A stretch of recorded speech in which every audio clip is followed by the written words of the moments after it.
현대인의 생명을 위협하는 대표적인 질환, 암.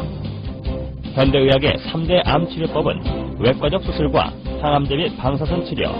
하지만 말기암인 경우 암 완치는 고작 20%. 첨단 현대의학도 암을 불치병으로 남겨놓은 상황인데 현대의학이 풀지 못하고 있는 불치병들, 그 해법을 면역력 강화에서 찾고자 하는 시도들이 새롭게 관심을 모으고 있다.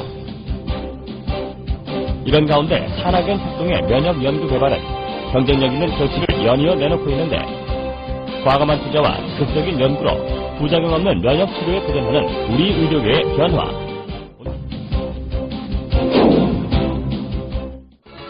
천연 생약제에서 추출한 성분으로 만든 항암 기능성 식품이 국내에서 처음으로 개발돼서 이르면 이달 안에 시판될 예정입니다. 조용호 기자가 전합니다. 항암과 암치료 부작용이나 성인병을 예방하기 위해 개발된 기능성 식품입니다.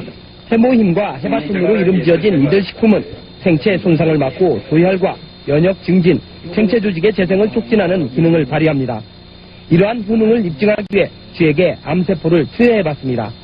암세포가 계속 전이되는 왼쪽 쥐와는 달리 기능성 식품을 투여한 오른쪽 쥐에서는 암세포 억제 효과가 나타났습니다. 이번에 개발된 이 두 기능성 식품은 해바라기와 당귀 등 우리의 전통 한약재에서 그 성분을 추출했습니다. 생명공학과 방사선 기술로 천연생약제를 조합해 새로운 복합 물질을 만드는 방식을 썼습니다. 각각의 성분들을 분리를 해서 그것의 각각의 효능을 검증한 다음에 효능을 극대화할 수 있게 다시 그 성분들을 재구성한 겁니다. 종전의 천연생리 활성물질은 항암 효능에 한가 있고 독성까지 강했습니다. 하지만 이번에 개발된 항암 기능성 식품은 여러 성분을 조합해 효능을 높이고 독성은 없앴습니다. 이들 항암 기능성 식품은 원자력 병원 등에서의 임상시험과 병행해 이번 달 안에 시판될 예정입니다. KBS 뉴스 조용호입니다. 환자의 면역력을 탁월하게 높여주는 새로운 생약 복합제가 국내 연구진에 의해 개발됐습니다. 임상시험 결과 백혈구 회복을 높여주고 암치료 부작용도 크게 없애주는 것으로 나타났습니다. 최성원 기자가 소개합니다. 생약을 섞어서 만든 해모임이란 생약물질입니다. 원자력 연구소는 천연 생약제 30여 종을 집중 분석한 끝에 당귀와 천궁, 백작약 등을 재합성해 이 생약물질을 만들었습니다. 이들 생약제에는 면역을 활성화시키고 조혈장애를 없애는 황산화물이 있는데 연구팀은 이 성분들을 재구성하는 방법으로 면역 증강물질을 개발했습니다. 원자력병원에서 임상시험을 한 결과 새 생약물질은 암 환자들의 면역력을 크게 높이는 것으로 나타났습니다.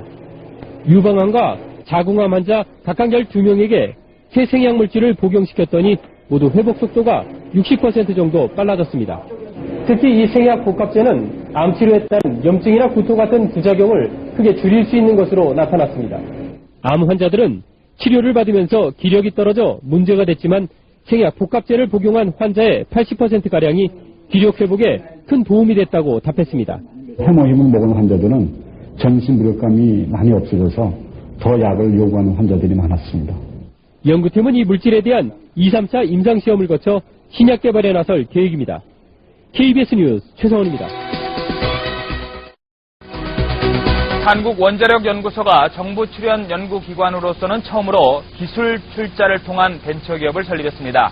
이번 투자는 금전이 아닌 기술 투자에서 연구기관 벤처 창업의 새로운 모델로 평가받고 있습니다. 대전에서 이정우 기자가 보도합니다. 천연 생약 복합 조성물인 해모임입니다. 한국원자력연구소가 중장기 연구개발 사업으로 개발한 이 생약 복합제는 동물 실험과 암 환자 임상 실험에서 효능이 입증되고 있습니다. 이 물질은 임상 실험 결과 면역세포 회복 증진과 염증 등의 부작용 억제 효과가 뛰어나고 방사성 치료에 의한 암 발생 억제 효과도 60% 이상 높은 것으로 확인됐습니다. 암 환자 치료 시에 보조제로 활용할 수 있는 것뿐만 아니라 성인병이나 만성질환 환자들에서 면역 조절 기능 회복에 아주 잘 활용될 수 있을 거로 생각이 됩니다. 이 연구 성과물이 기술 출자 형태로 산업체에 이전돼 벤처기업으로 다시 태어났습니다. 이번 기술 출자는 한국원자력연구소가 직접 벤처기업에 공동으로 참여하는 방식으로 그동안의 단순한 기술 이전과는 다릅니다. 정부 출연 연구기관의 기술 출자로 탄생한 벤처기업의 공식 출범은 연구 성과물에 대한 새로운 장을 열고 있습니다. 정부 지원만을 받는 연구소에서 탈피해 연구 성과물의 상용화, 산업화를 통해 경쟁력을 강화하고 이익금을 환수해 연구 기반 확충에도 도움을 줄 수 있다는 설명입니다. 연구자들이 더 용기를 가지고 더 좋은 연구 성과 내고 성과가 나오는 대로 민간에 이렇게 기술을 넘겨줘서 민간이 또 새로운 기업을 자꾸 창출하는 그런 아마 좋은 전기를 마련했다고 이렇게 봅니다. 기술투자 벤처기업은 금전 등 실물 자산이 아닌 특허와 실용신안 등 기술 투자로 이루어지기 때문에 연구기관 벤처 창업의 새로운 모델로 평가받고 있습니다. YTN 이정우입니다.